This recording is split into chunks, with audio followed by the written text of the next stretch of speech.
Okay, I'm back. I'm back with something new. And, I was talking about some of the miracles in the Bible. And, I'm a science guy. I'm holding a book of science and a Bible in the same hand. But the two books say opposite things. Okay, so my videos I will be trying to reconcile the two. Faith and science, because that's a big topic. People have been trying to reconcile faith and knowledge. Okay? So, faith is always depicted as, something that you desperately want to be true and you just believe it and you pray. But science is something that you have tested and known it's true for a fact. Okay? Nobody has been to heaven. Okay? There is no telescope that has seen angels in heaven. So we cannot, you don't know, it's a thing of faith. So I was wanting to talk about Jesus and the laws of thermodynamics, the character Jesus does some miracles. The first miracle is to turn water into wine spontaneously on the spot. Another one is to multiply bread and is multiplied bread 2 times. The other one is raising the dead and supposedly raising himself from the death also.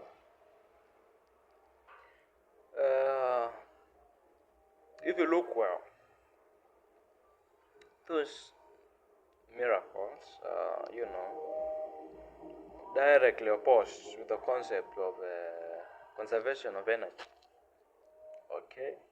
And also the increase of entropy. You cannot turn water into wine spontaneously, but just putting it in a jar and then drawing it out to test if it has become wine. Okay, that is a spontaneous process.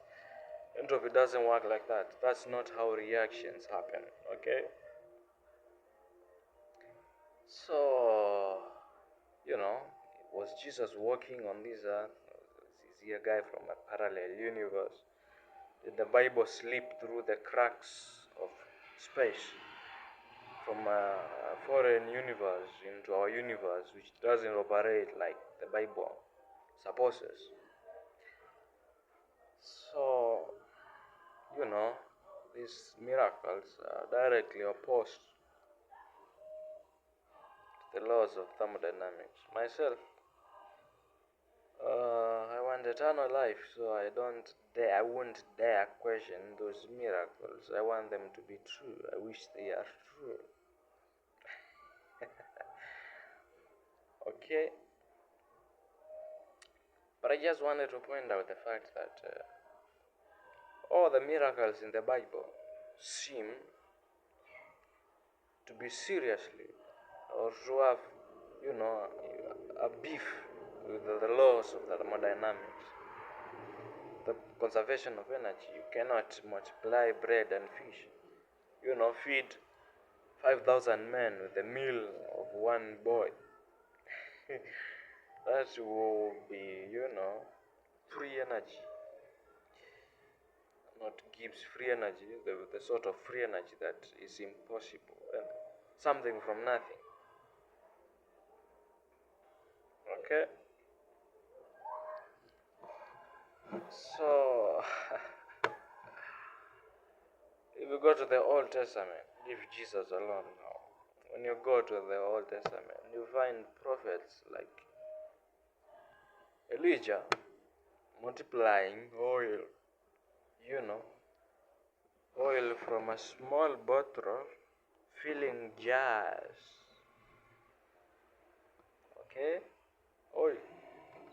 So that would be against the laws of conservation of energy. Oil contains energy, so you would have made energy from nowhere and also matter from nowhere.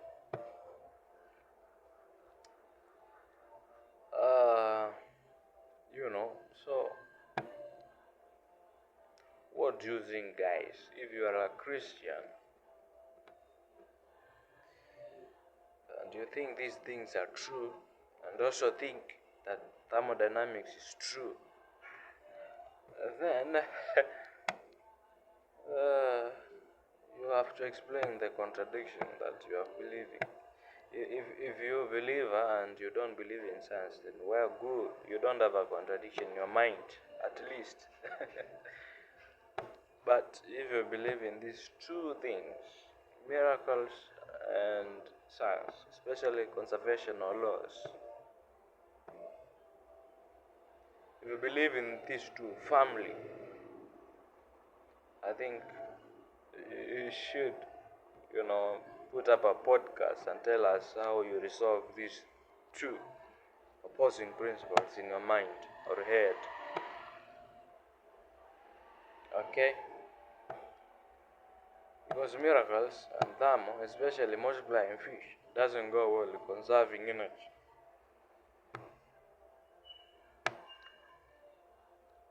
So it's either the Bible is true and science is totally wrong about the issues of conservation of energy, or the Bible is false.